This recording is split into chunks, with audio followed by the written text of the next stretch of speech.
Hello everyone, स्वागत है आपका एरा वर्ड के यूट्यूब चैनल पे। आज हम करंट अफेयर की सेक्टर वाइज श्रृंखला को आगे बढ़ाते हुए कुछ नए टॉपिक को देखेंगे। इससे पहले 6 दिन पहले हमने नोबेल प्राइज के बारे में पढ़ा था। कल 3 अप्रैल को जब यूकेपीएससी का पेपर हुआ, उसमें हमने देखा कि एक ही वीडियो से 2 क्वेश्चन डायरेक्ट फंसे। जैसे वर्ष 2021 में रसायन शास्त्र का नोबेल प्राइज किसे प्रदान किया गया। तो ये हमने अपने नोबेल प्राइज में देखा कि बेंजामिन लिस्ट को और डेविड मैकमिलन को ये प्राइज दिया गया था। इसके साथ यह भी प्रश्न आया कि नोबेल का शांति 2021 का किसे दिया गया। तो मारिया रेसा और दमित्री मुराटोवा को इसके में शांति का नोबेल प्राइज 2021 में दिया गया। ये प्रश्न ये बताते हैं कि जो हमारी सेक्टर वाइज करेंट अफेयर की श्रृंखला चल रही है वह सही दिशा में चल रही है। इसी आशा और विश्वास के साथ आइए हम आज के टॉपिक को देखते हैं। आज का टॉपिक है Asia power index 2021। Asia power index 2021 जो जारी किया गया है वो Loewi institute Asia power index द्वारा एशिया पावर द्वारा जारी किया गया है। एशिया पावर इंडेक्स 2021 में भारत को जो स्थान दिया गया है वह 4th स्थान दिया गया है। भारत को एशिया पावर इंडेक्स 2021 में 4th स्थान दिया गया है। और जो पावर इंडेक्स 2021 है, भारत व्यापक शक्ति के लिए एशिया प्रशांत क्षेत्र में चौथे शक्तिशाली देश के रूप में स्थान पर है। और इतना ही नहीं, भारत 26 देशों में से व्यापक शक्ति के लिए एशिया प्रशांत क्षेत्र में चौथे सबसे शक्तिशाली देश माना गया है। और Loewi institute Asia power index 2021 के अनुसार भारतीयों का कुल जो स्कोर है वो 1000 में 37.7 है।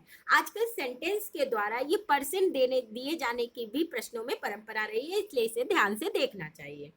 जो शीर्ष देश एशिया पावर इंडेक्स में है उसमें संयुक्त राज्य अमेरिका पहले स्थान पर, फिर चीन का स्थान है, जापान 3rd में, इंडिया को 4th है और रूस 5वें स्थान पर, ऑस्ट्रेलिया 6 में और दक्षिण कोरिया 7th स्थान में है और सिंगापुर को 8वां स्थान दिया गया है और इंडोनेशिया को 9th और थाईलैंड को 10वें स्थान पर रखा गया है। कभी कभी प्रश्नों में क्रम के आधार पर भी प्रश्न पूछे जाते हैं, निम्नलिखित में से क्रम से लगाएं, इसीलिए हमने 10 टॉप देशों की लिस्ट आपको दी है।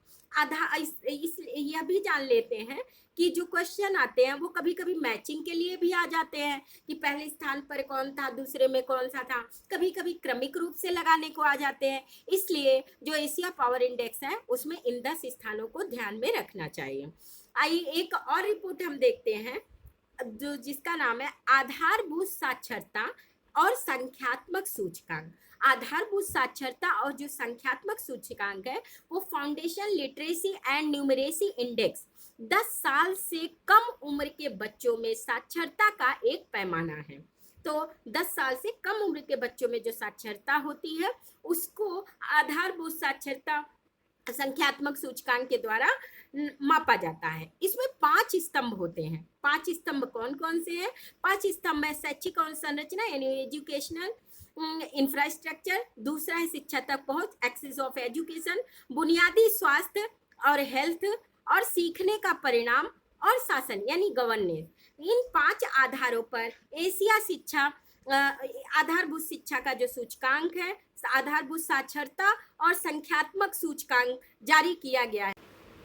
आधारभूत साक्षरता और संख्यात्मक सूचकांक में जो महत्वपूर्ण राज्यों की श्रेणी है उसमें पश्चिम बंगाल चार्ट में सबसे ऊपर है। तो पूछा जाता है कि आधारभूत साक्षरता और संख्यात्मक सूचकांक में कौन सा राज्य प्रथम स्थान पर है, तो इस चार्ट में पश्चिम बंगाल को सबसे ऊपर रखा गया है और बिहार को बड़े राज्यों की श्रेणी में सबसे नीचे स्थान प्राप्त है। तो पश्चिम बंगाल प्रथम में और बिहार को सबसे नीचे रखा गया। अगर छोटे राज्यों की श्रेणी की बात की जाए आधारभूत साक्षरता संख्यात्मक सूचकांक में तो केरल को शीर्ष स्थान दिया गया है और इस सूचकांक में झारखंड को सबसे नीचे पायदान पर रखा गया है।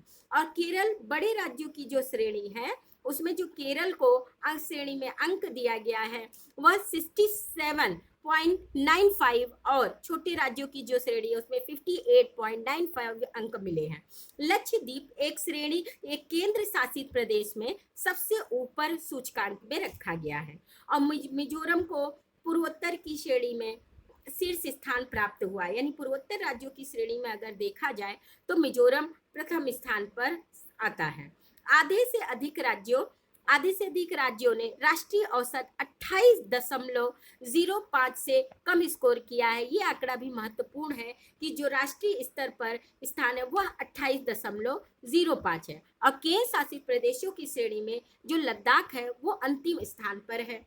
अरुणाचल प्रदेश उत्तर पूर्व श्रेणी में अगर देखा जाए तो अंतिम स्थान पर है। मिजोरम शीर्ष में है और अरुणाचल प्रदेश को लास्ट स्थान दिया गया है। अब हम बड़े राज्यों और छोटे राज्यों की श्रेणी में जो 10 राज्य हैं उनके बारे में देख लेते हैं। तो बड़े राज्यों में जैसा कि हमने पहले भी देखा, पश्चिम बंगाल को प्रथम, तमिलनाडु को दूसरा, महाराष्ट्र तीसरे में, कर्नाटक चौथा और गुजरात पांचवा, राजस्थान को 6th रैंक, मध्य प्रदेश को 7th रैंक, उत्तर प्रदेश को 38 स्कोर के साथ 8वें स्थान पर रखा गया है जो कि महत्वपूर्ण है, और बिहार को 9वें स्थान पर रखा गया है।